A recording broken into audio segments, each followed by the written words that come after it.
100,000 acres of alfalfa in the Southwest will be replaced by a different crop within 10 years. Not because of economics, because states are cutting off water access. Arizona stopped issuing groundwater permits for new alfalfa in 2016. California has compliance deadlines hitting in 2030 that will force growers to prove they're cutting water use. The Imperial Valley is already taking Colorado River allocation cuts.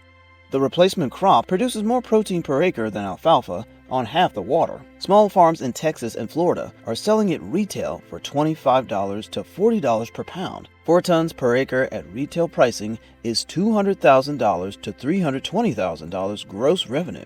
Wholesale to supplement companies run $8 to $15 per pound, $64,000 to $120,000 per acre. Alfalfa grosses $1,820 per acre. Moringa is a tropical tree, only grows in coastal California, southern Texas, Arizona, and Florida. The exact states where water restriction are forcing the shift. By the end of this video, I'll show you why 100,000 acres is conservative math, where the commercial operations already exist, and what the university feeding data shows. But first, we need to understand what's driving this transition. Arizona stopped issuing groundwater permits for alfalfa in 2016. That's not a proposal, that's done. California's Sustainable Groundwater Management Act forces growers in overdrafted basins to cut water use by 2040. The Imperial Valley is already taking Colorado River allocation cuts. Alfalfa uses more water per acre than any other major field crop in the West, and states are rationing that water.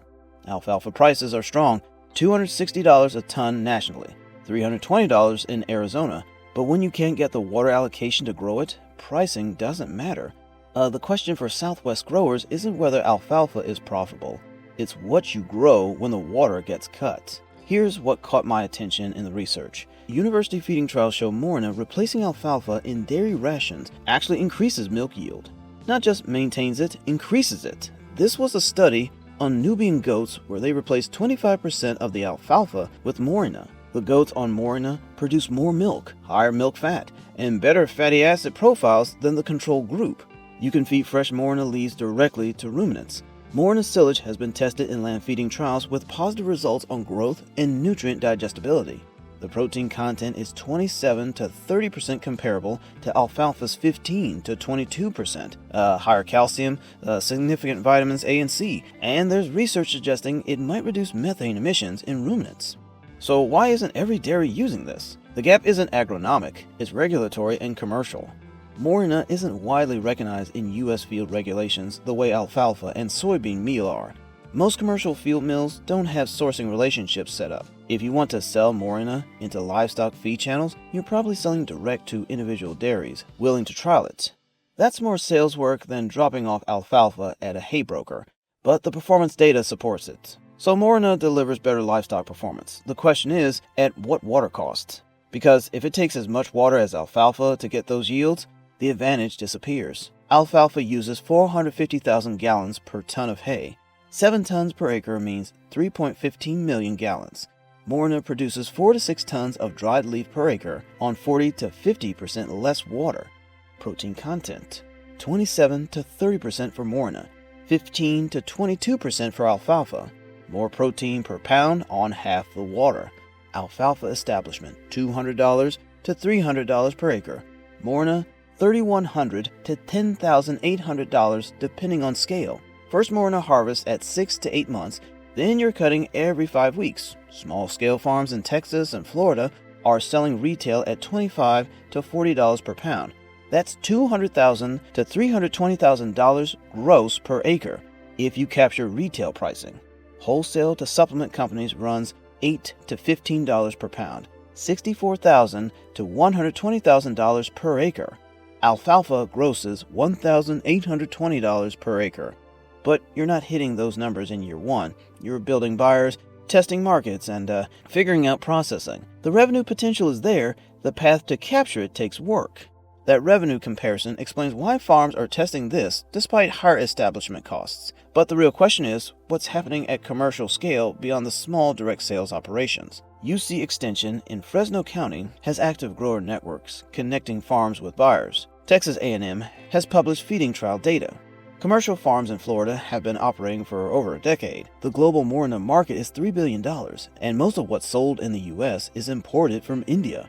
that creates opportunity for domestic growers, but it means you're building sales channels from scratch. The farms selling direct to consumers and restaurants are capturing high margins on small volumes. The farms trying to scale need wholesale contracts before they plant. Either way, this isn't experimental anymore. It's early commercial adoption in zones where regulatory pressure is forcing the shift away from alfalfa. On paper, alfalfa wins. Mature markets, proven systems, low risk. But when states cap water use and alfalfa is the highest consumption crop, paper economics don't matter. You adapt or you exit. Start with a 1/4 acre to 1 acre test plot. Establish 1 or 2 buyers before you scale. Direct sales to restaurants, farmers markets, healthy focused retail. These channels let you learn the crop without overcommitting capital. Moringa needs well-drained soil and drip irrigation. Processing requires temperature control and food-grade handling. If you've processed vegetables or herbs before, you know the workflow. Here's why timing matters. The farms that test now and establish buyer relationships will have pricing power when regulatory pressure accelerates adoption. The farms that wait until water allocations force the switch, they'll be competing with neighbors for the same limited buyers. First mover advantage is real in emerging markets. Arizona stopped issuing groundwater permits for new alfalfa in 2016. That's the first step. The next step is production caps on existing operations, and that's already being debated in the state legislature. California's Sustainable Groundwater Management Act forces cuts by 2040, but the compliance deadlines hit in 2030. That's when growers have to show they're on track. That's when the panic starts. Run the acreage. The Imperial Valley has 200,000 acres of alfalfa on Colorado River water. Central Arizona has 100,000 acres pulling from depleted aquifers. Florida's got 50,000 acres in water-restricted zones. That's 350,000 acres of alfalfa where water allocations are either frozen or dropping. Moringa doesn't replace all of it. Some acreage exits production entirely. Some shifts to other drought-adapted crops, but Moringa is the only alternative with research-backed livestock feeding data, existing commercial operations, and extension office support. It's the only option that delivers comparable protein on manageable water. 100,000 acres shifting to Moringa by 2035. That's not optimistic projection, that's conservative math. 350,000 acres at risk, 30% replacement rate, 10-year timeline, and that timeline compresses if Arizona implements production caps, or if California accelerates compliance deadlines. This is already happening. The farms testing Moringa now aren't visionaries. They're reading regulatory timelines and responding to water allocation letters. When your state tells you your water is getting cut, you either find alternatives before your neighbors do, or you're last in line for scarce buyers. Test Moringa now while markets are forming.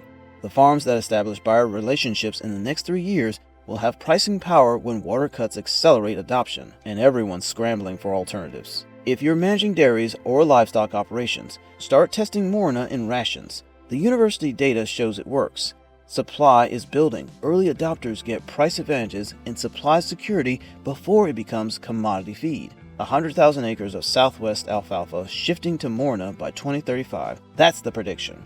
It's based on regulatory timelines already in motion, water allocations already dropping, and replacement crop already producing commercially. This isn't speculation. It's reading the regulatory trajectory and following it to the logical endpoint. Have you grown Moringa? Are you in a water-restricted zone? Let us know your thoughts on alfalfa versus Moringa in the comments, and tell us what is happening in your corner of the world. See you in the next video.